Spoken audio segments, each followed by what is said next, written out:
6 डिसेंबर हा दिवस भारतीय संविधानाचे शिल्पकार, मानवतावादी विचारवंत व जगातील सर्वात महान समाजक्रांतिकारक डॉ. बाबासाहेब आंबेडकर यांच्या महापरिनिर्वाण दिनामुळे संपूर्ण देशातील दुःखी, शोषित, वंचित समाजासाठी शोकाचा दिवस मानला जातो.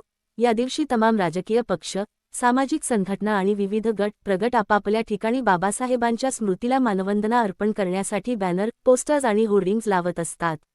मात्र अनेकदा या बॅनरवर कार्यकर्त्यांचे फोटो मोठे आणि बाबासाहेबांचा फोटो किंवा संदेश छोटा दिसतो, अशी टीका समाजातून होत आली आहे.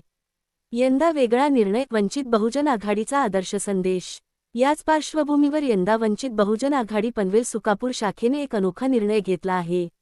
यंदाच्या महापरिनिर्वाण दिनी लावण्यात आलेल्या बॅनरवर कोणत्याही नेत्याचे किंवा कार्यकर्त्याचे फोटो न लावता फक्त बाबासाहेबांना अभिवादन करणारा संदेश झळकवण्यात आला आहे.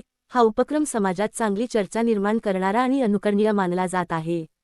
बॅनर प्रसिद्धीसाठी नसतात, श्रद्धेसाठी असतात.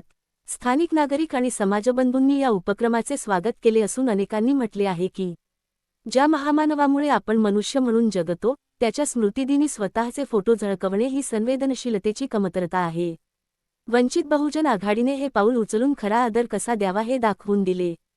समाजासाठी प्रेरणादायी पाऊल. या निर्णयामुळे समाजात एक सकारात्मक परिवर्तनशील संदेश गेला असून इतर पक्ष आणि संघटनांनीही यातून प्रेरणा घ्यावी, अशी अपेक्षा व्यक्त केली जात आहे. आपल्या भावना, श्रद्धा आणि महान नेत्यांप्रती आदर कसा असावा, याचे हे आदर्श उदाहरण. वंचित बहुजन आघाडी पनवेल सुकापूर शाखेचा उपक्रम निश्चितच कौतुकास्पद.